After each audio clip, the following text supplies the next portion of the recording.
Good morning, everyone. I am so glad to be back for Bible study today.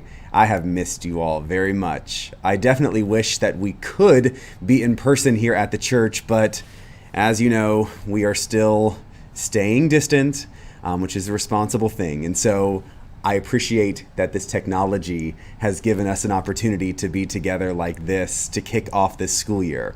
So as you know, we are doing apocalyptic books today. Apocalyptic books. I promise that was not meant to be some kind of commentary on the way the world is. This has been a couple years in the making. Many of you may remember that spring, a year and a half ago, we talked about what books we would like to study in the future. We had just finished that 2-year study on Luke and Acts, and the number one requested book that we got was for Revelation. And at the time I said, I love Revelation, want to do it, but we can't quite understand Revelation unless we really understand Genesis.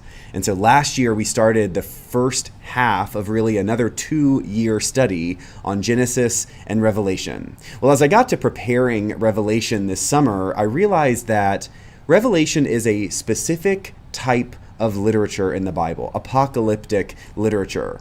And Revelation on its own could be done over the course of a year, no problem. But I thought it would be great if we took a few weeks to look at a version of apocalyptic literature from the Old Testament.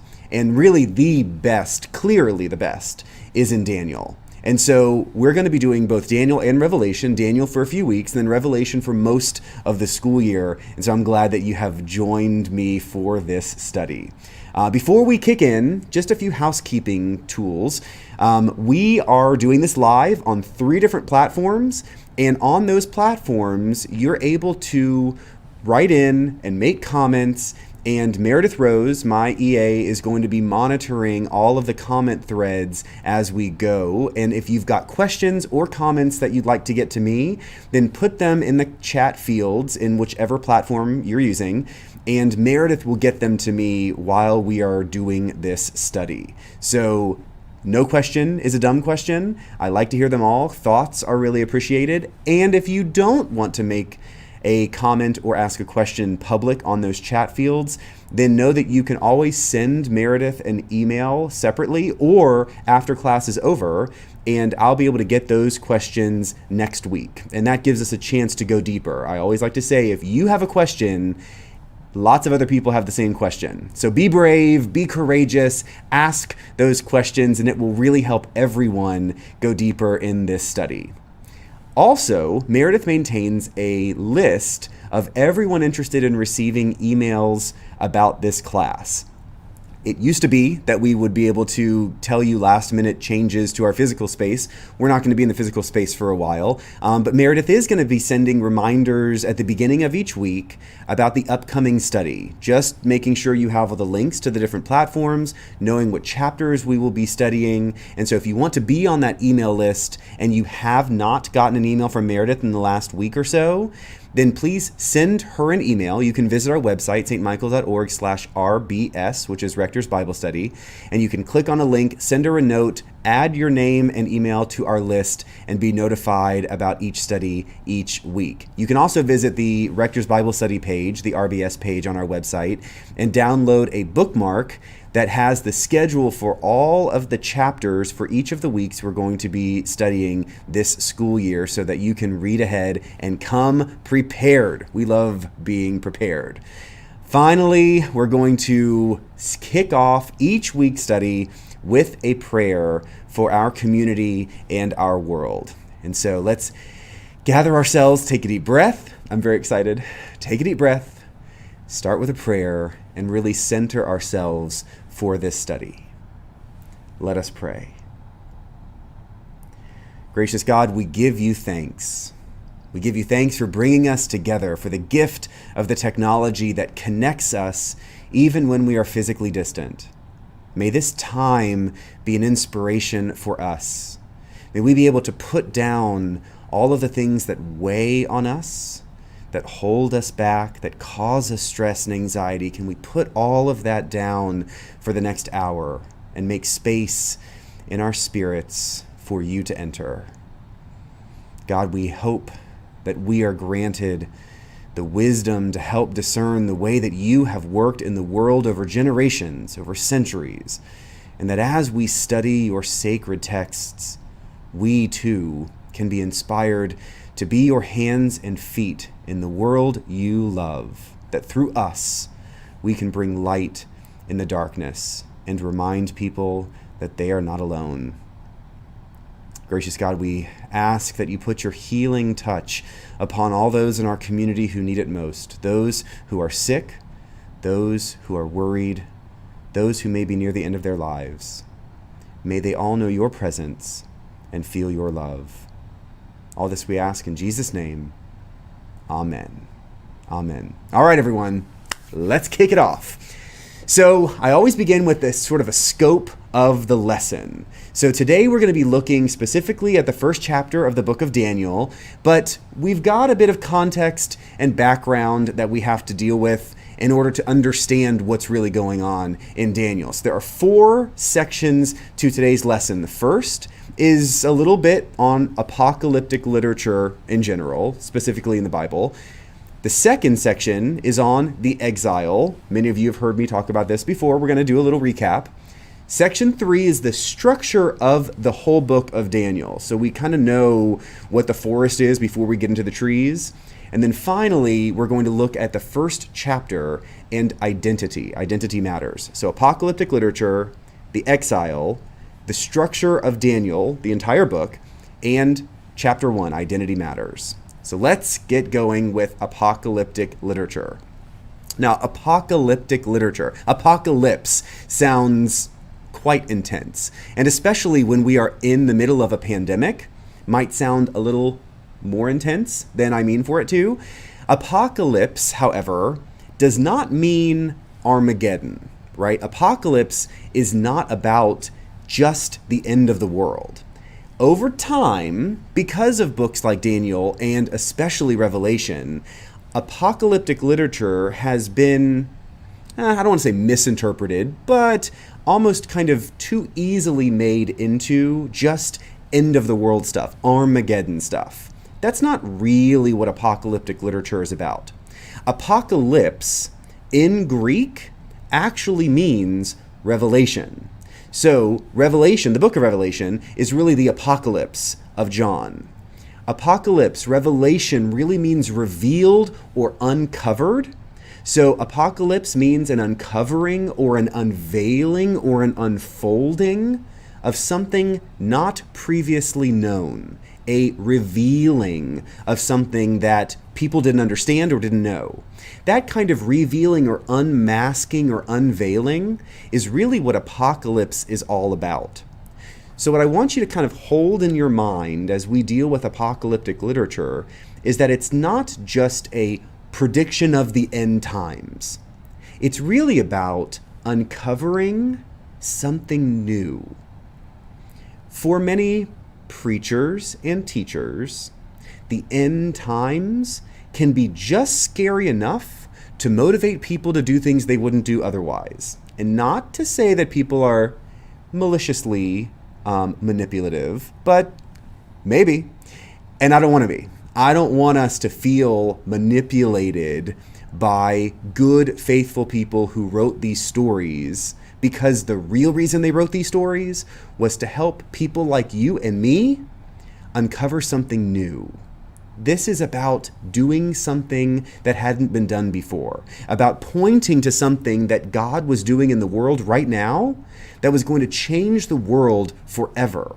That is really about revealing a deeper sense or knowledge of God's truth. So, the best examples of apocalyptic literature are really found in our Bibles. Daniel first, and then Revelation. Interestingly, apocalyptic literature as a style, as a genre, didn't really exist until Daniel was written. There were certainly moments in writings that were kind of revealing in nature, kind of apocalyptic in nature in the strictest sense of the word. But Daniel's the first real whole book that takes the idea of writing about the apocalypse or about the unveiling of something new to a mature level.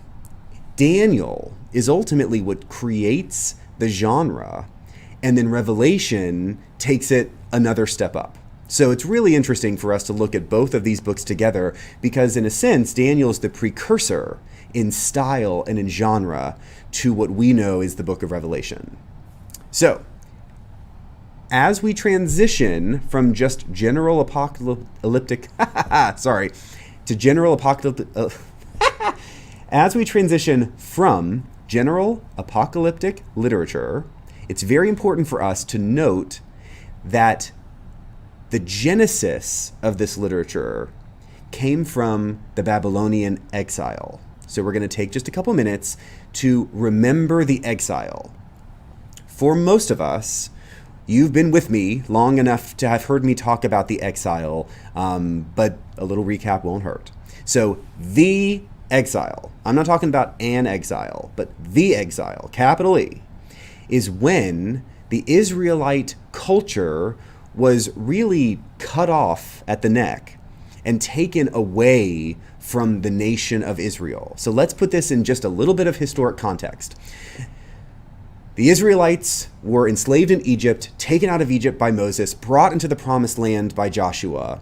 And for a long period of time, the Israelites lived as connected tribes. There were the 12 tribes of Israel, and those tribes remained loosely connected with each other, but not unified. Saul, the first king, attempted unification, but it didn't quite work. David is really who unified all of the tribes into the nation of Israel. It was the united kingdom of Israel under David. Solomon, David's son, maintained that unity. But once Solomon died, his sons began to bicker and wanted control on their own. And what was at one point the united kingdom of Israel was divided into the northern kingdom of Israel and the southern kingdom of Judah. So there was one nation of Israel, and then there was a division. The northern kingdom maintained the name Israel, and the southern kingdom became Judah.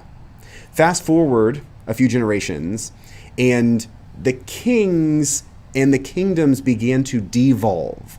They started doing stuff they shouldn't do. They lost track of what God had done for them and began to lose their anchor, their rootedness in faith. In the 8th century BCE, which is the before the Common Era. So many of us grew up with BC. I say BCE, before the Common Era. And about the 8th century, the Assyrian Empire sacked the northern kingdom of Israel. And they took a bunch of people out of that kingdom. And later, in the 6th century, the Babylonian Empire overwhelmed the Assyrian Empire, came farther south, and sacked the southern kingdom of Judah. That moment is really what in Jewish history becomes the exile. Now, if you think about it, the Babylonians are not interested in taking a huge number of people into their empire in order to have to feed them and maintain them.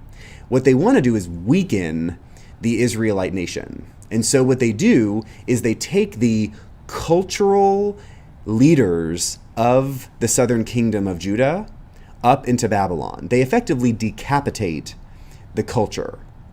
And in that decapitation, the people who are left in the southern kingdom of Judah begin to just make ends meet. They don't quite have the culture, the literature, the religion, the legal structure that they had when the leadership was there. All the leaders are taken up into Babylon. Daniel is part of that group that goes into Babylon into exile. That's 6th century BCE. That kind of experience of the exile causes the Israelites to ask some very powerful questions. Who they are and who they are in relationship to God. Up to that point, things had been going really well. But once the exile happens, God grow weak, or did we do something that angered God so that God no longer was protecting us? The interesting thing about that is where most of the Jewish leaders landed, and that was that they, as a people, had walked away from God, not that God had walked away from them. Causality matters. And as people who had walked away from God, they effectively renewed their faith to be faithful to God in the future. The story of Daniel, the book of Daniel, was really written to reinforce that desire to maintain a strong faithfulness to God. And so that's where this story of Daniel kind of falls, as the Jewish people were constructing a history, a faith history that would encourage the future. Daniel came along and told the story of their resistance in Babylon and the kind of faithful resistance that they were to maintain whenever anyone else sought to control or oppress the Jewish people. So now let's fast forward to the third section of today's study. So we've gone through apocalyptic literature and a little word on the exile.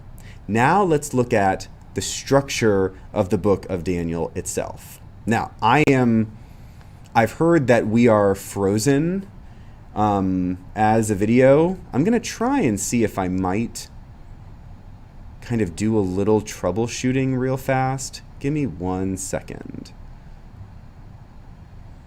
I'm not sure that I can do much here to troubleshoot this. This is some new technology for me, and so I'm not sure that I can make the video work. 1 second. Yeah, unfortunately it looks like it's just the video's not quite working. Let's see. Maybe it's come back. I kind of tried to reset a little bit. It may go in and out, but hopefully the audio is going to stick with you.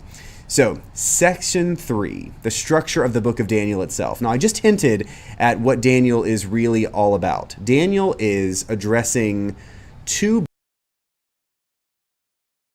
The first need is resisting the Babylonians while they are in exile. So the first half of the book of Daniel tells the story of the Judahites, that the southern kingdom of Israel, of Judah, that has gone into exile in Babylon.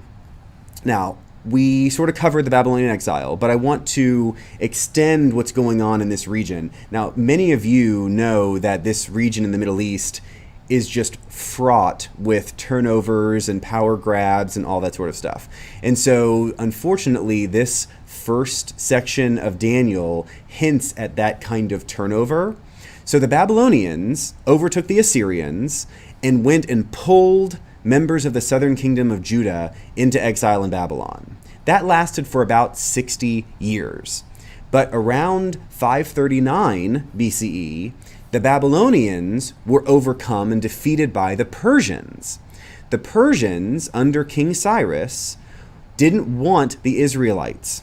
And so he sent all the Israelites back down to Jerusalem to rebuild the temple that had been destroyed by the Babylonians. That is the second temple, and that's the temple that we know of that existed at the time of Jesus. That's the temple Jesus would have gone into. It was rebuilt after the Babylonians were defeated by the Persians. But not too much longer after that, about 200 years, the Greeks, under Alexander the Great, defeated the Persians. They expanded all over what was at that time the Persian Empire and ushered in the Hellenistic period. And that Hellenistic period extended almost until the birth of Jesus. About 30 years before Jesus was born, Rome overtook what was the Greek Empire. And so by the time Jesus came along, Rome was in charge. But for a few hundred years, the Greeks, under the Hellenistic rule, controlled Jerusalem and Israel. So the second half of Daniel deals with resistance over and against the Greeks who were oppressing them in their land. So there's a difficulty here. in understanding that the first half of Daniel was written in a period of time when they were physically exiled to Babylon, and the second half of Daniel was written as visions about how to resist the oppression of the Greek Empire a few hundred years later. We'll talk more about that transition when we get to that point of Daniel in the study. Now let's get to the real meat of today's study, and that is chapter 1 of Daniel. This fourth section is going to be all about identity. So let's open up our Bibles to the book of Daniel, chapter 1, verse 1. And we're going to begin reading verses by verses and unpacking what the story is really teaching us. So, book of Daniel, chapter 1, verse 1, let's go. In the 3rd year of the reign of King Jehoiakim of Judah, King Nebuchadnezzar of Babylon came to Jerusalem and besieged it.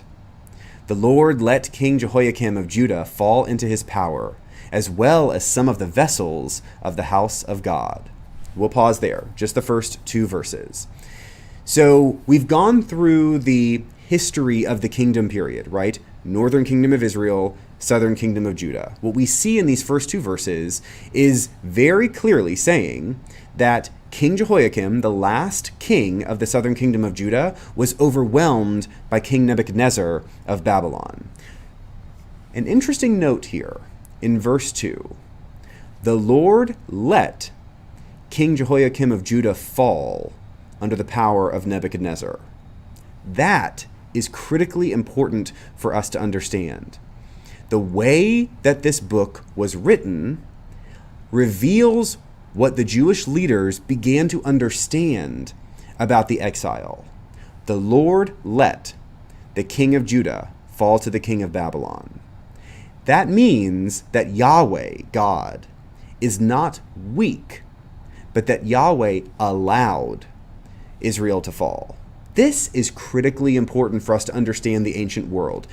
You may have heard me say this before, but it's worth repeating. In the ancient world, even monotheistic traditions like Judaism didn't actually believe that there was only one God. Their faith was in a single God. But really, there was a pantheon of gods. Each culture group had their own god or gods. And effectively, when 2 cultures came into conflict, what was represented on earth was happening in the heavens. So on earth as in heaven, we get this sense of when the Israelites fought with another culture, whether that's the Babylonians or you name it, it was really Yahweh, Israel's God, battling the god or gods of this other culture. Now that worked for a long time, but in the exile, Yahweh may have been defeated. The Jews rolled that around and they realized no, Yahweh is the strongest God. So then what happened?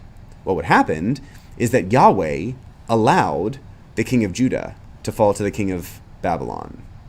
Yahweh allowed it because the Jews themselves had not been faithful as they were commanded to be. So we see immediately in the opening verses this understanding of the way that God works. Let's continue with verse 3. Then the king commanded his palace master, Ashpenaz, to bring some of the Israelites to the royal family, or Israelites of the royal family and of the nobility, young men without physical defect and handsome, versed in every branch of wisdom, endowed with knowledge and insight, and competent to serve in the king's palace. They were to be taught the literature and language of the Chaldeans. The king assigned them a daily portion of the royal rations of food and wine. They were to be educated for 3 years, so that at the end of that time they could be stationed in the king's court. Among them were Daniel, Hananiah, Mishael, and Azariah from the tribe of Judah. The palace master gave them other names. Daniel he called Belshazzar, Hananiah he called Shadrach, Mishael he called Meshach, and Azariah he called Abednego. So a lot happens in these few verses. And I'm reminded right now to remind you that if you've got questions or comments, make sure you put them in the chat fields so that we can potentially answer some of those as we go on. So in these next few verses, we see that the elite have been brought to Babylon, right? What I said before, it's the culture setters, the culture creators. They've been taken to Babylon, and Nebuchadnezzar brings all of the young men who obviously are healthy and seem intelligent into the court so that he can begin to re-educate and reprogram them to be helpful in his kingdom. So Nebuchadnezzar is not a dumb guy. He identifies the leadership of the Israelites, and he wants to bring them in. He wants to use the carrot, not the stick, so to speak. He wants them to feel comfortable. He wants them to be well fed. He wants them to be well educated. And when he does all of this, he wants to slowly bring those Israelite leaders over to his side. He wants to bring his former enemies within the council, within the chamber, and in doing so, really integrate all of their leadership and their control over the other Israelites into the kingdom of Babylon. It's quite smart. He assigns food and wine and education to the most gifted. And among the most gifted, we see these 4 young men, including Daniel. Daniel, Mishael, Hananiah, and Azariah are the 4 that will effectively become the main characters of our story. We know them as Daniel, yes, but also as Shadrach, Meshach, and Abednego, right? Those are their Babylonian names. So we're going to start with their resistance to this Babylonian reformation and re-education. There are 2 main ideas here in the first chapter that set Daniel and his friends on the right path. The first is that Daniel and his friends refuse to eat the food that they are offered. The second is that they receive new names and participate in the education. It's very interesting. We're going to take each one of those separately because they each have a decent amount of significance in the way that Daniel's book is constructed. So the first, let's take food. We know that food is important. Food has cultural significance. All of us come from some kind of food culture. I can imagine that every one of us knows that one dish that their grandmother may have cooked at a holiday meal, or perhaps that one dessert that people really wanted for their birthday, and on, right? Food signifies culture and history and identity. The same happens for Daniel and his friends. For these 4 young men, food was a critical part of their Jewishness, of their Jewish identity. This is important to note because the food that they were being offered by the Babylonians was not in itself a defiling thing, right? The food that the Babylonians gave was not food that they had to resist or had to avoid. We have no indication here that what the Babylonians were giving them was somehow unclean or defiled food. Instead, what we see here is that Daniel and his friends wanted to maintain the integrity of their food culture. Food is not perhaps as important as a life-giving tool today as it was back then, right? For most of us, me included, I live to eat. I don't really eat to live. I love food. And it's more pleasure than it is sustenance. Now, certainly I get hungry and it is sustaining. But back then, food was quite literally life and death. For Daniel and his friends to decline the good food that they were being given by Nebuchadnezzar was potentially an insult to Nebuchadnezzar. And so they thread this needle very carefully and risk receiving poor treatment because of their refusal to play the game that Nebuchadnezzar was putting them in. So let's continue with this story in the way that they use food to maintain their own sense of culture and identity. Let's jump to verse 9 and continue the story. Now God allowed Daniel to receive favor and compassion from the palace master. The palace master said to Daniel, "I am afraid of my lord the king. He has appointed your food and your drink. If he should see you in poorer condition than the other young men of your own age, you would endanger my head with the king." Then Daniel asked the guard, whom the palace master had appointed over Daniel, Hananiah, Mishael, and Azariah, "Please test your servants for 10 days. Let us be given vegetables to eat and water to drink. You can then compare our appearance with the appearance of the young men who eat the royal rations, and deal with your servants according to what you observe." So he agreed to this proposal and tested them for 10 days. At the end of 10 days, it was observed that they appeared better and fatter than all the young men who had been eating the royal rations. So the guard continued to withdraw the royal rations and the wine that they were to drink, and gave them vegetables. So, before we get into the specifics of this story, look at the very beginning of verse 9. God allowed Daniel to receive favor and compassion. God allowed. That is in direct comparison to what God allowed at the beginning of this chapter, right? We began by God allowing the king of Judah to fall to the king of Babylon. But here Daniel has resisted the Babylonian authorities, and because of that resistance, God allows Daniel to receive favor and compassion.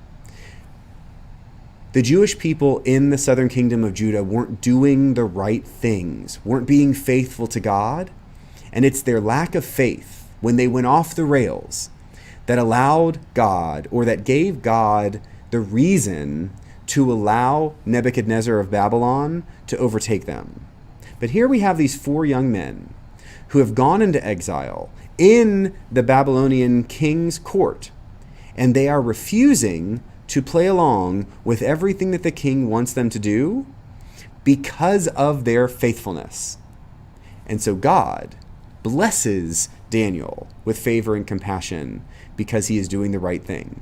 So you see, the author of Daniel has absolutely set up these 2 moments of God's favor, God's blessing, to be in contrast with one another. The culture of Judah not doing very well, God's blessing goes away, and they're able to be sacked. Daniel standing up to a very powerful empire because of his faithfulness brings on God's blessing. It's very important for us to see the way that this story is structured so that we know what's going on in the minds of the Jews who wrote this book. So, we have this moment of food where Daniel really is faithful to what God wants of them. This moment with food begins to bleed over and is held together with their new names. So the second part of this chapter is about receiving new names. Now we heard at the very beginning that they were given new Babylonian names. Daniel became Belshazzar. Hananiah became Shadrach, Mishael became Meshach, Azariah became Abednego.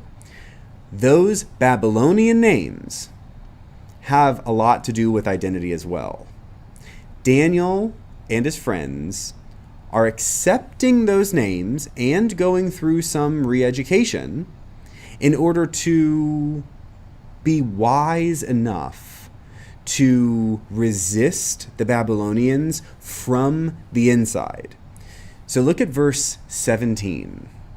We know that God has blessed their resistance of food, but in verse 17, we see that God is blessing their efforts in their education as well. Verse 17 says, "To these 4, Daniel and his friends, God gave knowledge and skill in every aspect of literature and wisdom. Daniel also had insight into all visions and dreams. These 4 young men have resisted eating the food that the king wants them to eat, but they've not resisted going through the re-education in the king's court. God blesses both. So in a sense, the Jewish people have understood that Daniel has, in a sense, threaded the needle. He's in an awkward place, right? If Daniel and his friends resist everything that the king of Babylon wants them to do, they'll likely simply be executed. Nebuchadnezzar's not going to deal with that. But if they resist a little bit, and almost in private, right, we see that their resistance of eating the food is sort of done quietly, right? They're still eating, they're still getting vegetables, but they're not eating the heavy, fatty food and wine that the king is giving to all of the other young men. This public acceptance of names and education allows them to stay within the king's good graces. And that gives them a seat at the table to impact the reality of all of the Jews in exile in a positive way. So, reminder that I'd love to answer a few questions at the end of this class. Particularly, big questions are fine. It doesn't have to be specific about Daniel chapter 1. But if you've got questions about apocalyptic literature in general, about what we are anticipating with Revelation, any of that stuff, make sure you ask them in the chat fields, and I should have 5 or 10 minutes at the end of class to get to them. Let's keep going with verse 18. At the end of the time that the king had set for them to be brought in, the palace master brought them into the presence of Nebuchadnezzar, and the king spoke with them. And among them all, no one was found to compare with Daniel, Hananiah, Mishael, and Azariah. Therefore, they were stationed in the king's court. In every matter of wisdom and understanding concerning which the king inquired of them, he found them 10 times better than all the magicians and enchanters in his whole kingdom. And Daniel continued there until the first year of King Cyrus.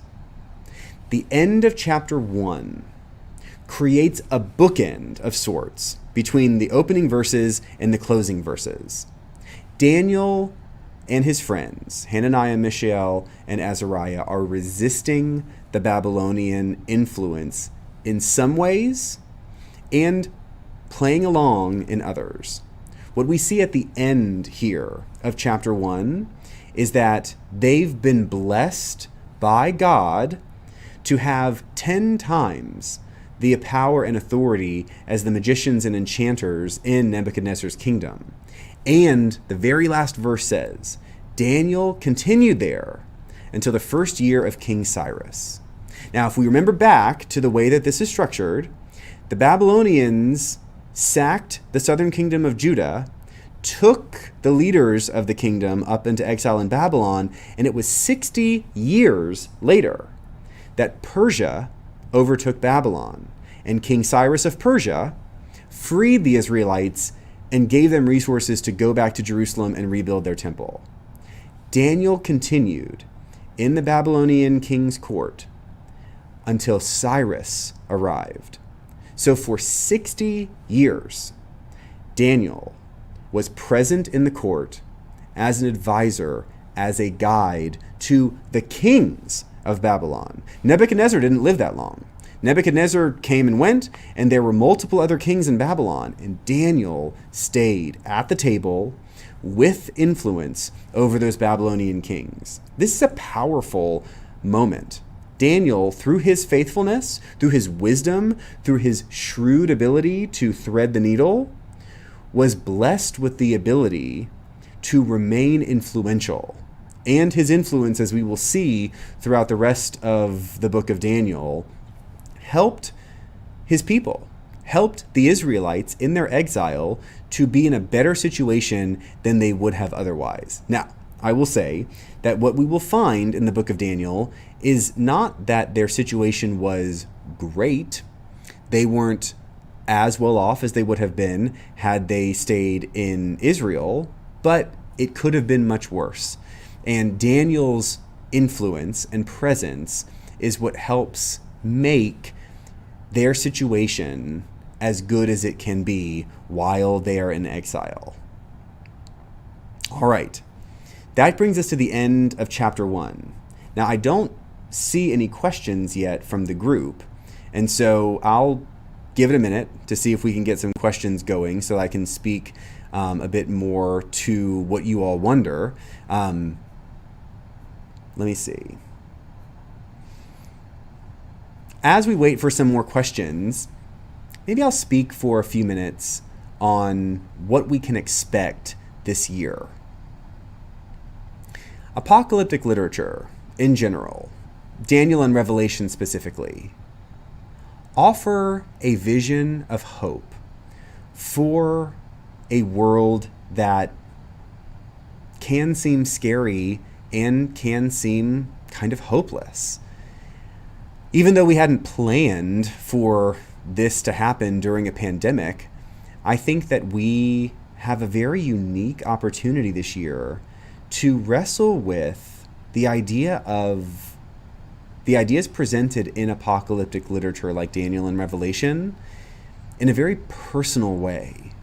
So for those of us who are weathering this pandemic well, good, many of the people in our church community and neighbors in our neighborhood are not weathering this pandemic well.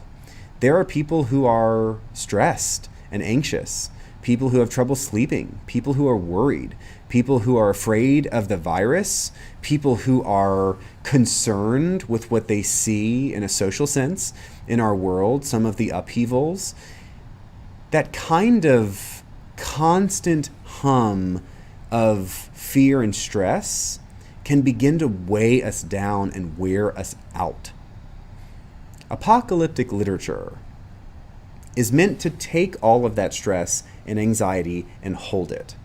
Meant to bring us together, not to deny that we are stressed and anxious, not to deny that there are things out in the world beyond our control that are scary, but to acknowledge that the world is not how we wish it were, and that our influence is definitely limited, and that influence is something that we can own in small ways that can make a big difference. As we will see in Daniel in particular, but also in Revelation, apocalyptic literature really leans very heavily into a critical biblical concept. Do not be afraid. God says to us over and over and over again, do not be afraid. And when the world seems so scary, it's difficult not to be afraid. But apocalyptic literature gives us a vision, gives us a hopefulness, helps us now to apply these kinds of lessons learned over time by faithful people to the kind of people we want to be today. We are not disconnected from the stories that we will see in Daniel and Revelation this year. In fact, we might be poised, unfortunately, to receive the truths of these stories in a far more profound way, that we can be inspired in a much more profound way to actually move, to, in our own ways, thread the needles of imperfection. We've got this perfect God and faithfulness in that perfect God with a totally messy, imperfect world. And we're called to thread just like Daniel is threading that needle in Babylon.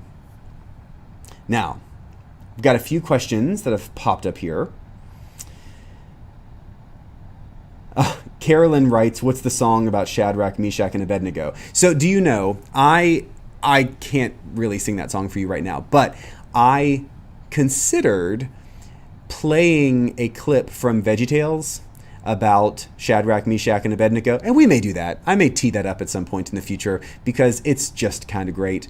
For those of you who aren't familiar with VeggieTales, shame on you because it's brilliant. VeggieTales is this wonderful cartoon of fruits and vegetables in a kitchen, and they live out good lessons for children and for adults. And one of the things they do all the time is reenact biblical stories in completely silly ways. So, not going to sing the song today, but maybe I'll cue up a little clip of VeggieTales in the future just for you, Carolyn. Sandra writes, who wrote the book of Daniel, or do we know? Very good question. I will step back to say, who wrote any book in the Bible is a loaded question. I have to start by saying we don't really know.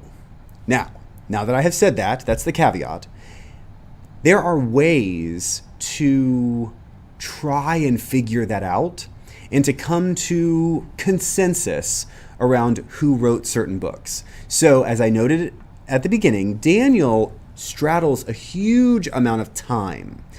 Daniel's stories take place first in the exile and then take place with visions about things that happen in the 2nd century. So you're talking about 300 plus years of storytelling. Now, we can understand this as Daniel writing stories in the exile with visions that predict things that will happen hundreds of years later. But that is not really the point of apocalyptic literature. This is not fortune telling. This is not predicting the future. What this is really about is using difficult times to reinforce the idea that we do not need to fear because God is with us. Most scholars believe that even if portions of Daniel were written earlier, that Daniel was really finalized a few hundred years before the life of Jesus. So it would have been after the Israelites returned from the exile and during the period when the Greeks were really over control of Israel. The second half of Daniel presupposes an oppressor that looks very much like one of the vassal kings of the Greek Empire. We'll get to that. That's coming in a few weeks. But it is likely that the book of Daniel, was written by multiple authors. As we read through this book, you will see that the style of writing, even in English, seems to pivot, which indicates that multiple people contributed to what is this single book. And that's okay, because that's many books in the Bible, if not pretty much all of them, kind of had a little bit of tweaking here and there. It is still written by inspired people of faith in order to communicate something that is timeless and true about God. We've got another question here. Do we have an idea how old the book is and when it was written? So that's what I just kind of hinted at. We don't have an original copy of Daniel, so it's difficult to really nail down the date. But if you want to kind of put a pin in it, 3rd century BCE is as good an understanding as exists. Different scholars, different teachers may tweak that date a little bit. Some go so far as to say certain portions were written at certain periods of time. I tend to like to find the point at which a book was basically finished and then kind of say that's likely the authorship date. Oral history is an important part of Jewish history, and most books were not written until they had been told orally for generations. So Daniel's story that we have in the book of Daniel is a story that would have been told over a few hundred years. But the written version that we have in front of us was likely not finalized until about the 3rd century before Christ. Finally, we've got, yes, David asks about whether Daniel and his friends were sort of like a resistance trying to overthrow the Babylonian king. I do like the word resistance because I do think that that these four young men were resisting the Babylonian authorities. I think it's a bridge too far to say that they were somehow organizing a resistance with the goal to overthrow the Babylonians. That's a little too strong. I think that their resistance is much more about their personal faith.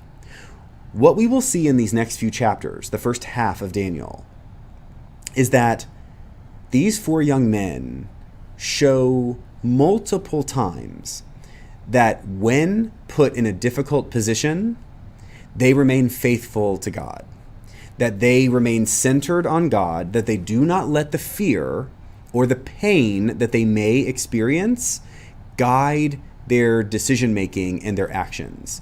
That even if, under the threat of death, they find that their faithfulness will hold, right? We will obviously get to the lion's den and to the ovens and things like that, which I'm assuming most of you kind of know the basic bones of this story. Daniel's not a big book. I certainly think that it's easy for all of you to read the entire book before next week. If you just take 30, 40 minutes and sit down and do it, it's very easy to do. Daniel's story has them, these four young men, put into situations where they are physically threatened by violence and pain, and their faithfulness holds. And so their resistance is much less about overthrowing the Babylonians in a political sense, and much more about winning the hearts and minds of the people around them. In a sense, we get Daniel and his friends as almost Christ-like in their resistance, right? Jesus resisted the authority, the political authority of the day, but not in order to overthrow their worldly authority, but in order to make sure that everyone who knew him and saw him and heard his story knew that what we see in front of us in the world is not all there is. God's reality is so much bigger than our earthly reality, and that God's truth will always overcome anything that this world can throw at us. We say in our funeral services that death is not the end, it's just the next step in this life that we live with God. And Daniel and his friends, just like Jesus, bear physical witness to this belief and to what I think is this truth. And so overthrowing the Babylonians, not so much, but being a witness to resisting power in the world that can push us off of the anchor of our faith, absolutely. And so perhaps that's the best way to end today's class, is a reminder to us that Bible studies like this, on the one hand, is a good literary study. Great. But it should never stop as simply a literary exercise. Instead, we should step forward and have it hit the ground, have it be part of our own faith life, have it impact us in a way that is really positive. And what we will see, particularly in Daniel, is a group of young people who, in their faithfulness, don't stop fearing, don't stop hurting, but they control that fear and that hurt such that the decisions they make in their life are very grace-filled and faithful. They rely on God. You all have heard me say it before. The idea that God won't give us more than we can handle is absolutely wrong. That idea is such a self-serving idea. Don't let yourselves become victims of this God won't give me more than I can handle philosophy. In fact, we do get more than we can handle on our own. But we can handle anything, face anything, overcome anything when God walks with us. So I hope that you've enjoyed this first week. I'm psyched to be back with you all. We're going to continue this almost every Wednesday. Check the schedule on our website, stmichael.org/RBS. And you can see that we take a week off at Thanksgiving, a couple weeks at Christmas, one for spring break, but that almost every Wednesday between now and early May, we're going to be together live at 10:30 a.m. And I apologize for some of the technical difficulties today with the streaming video and all of that good stuff. We will get that stuff worked out and fixed for the future weeks. Visit the website too, that RBS page, for audio of this class. If the video was a little too difficult to watch, we stripped the audio, and I believe the audio was pretty consistent throughout this week. So I look forward to seeing you all next week. Reminder to let us know if you want to be added to our email list, and email any questions you have between now and next Wednesday, and I'll get to them next week. May God bless you all today and in the future, and I'll see you soon. Bye.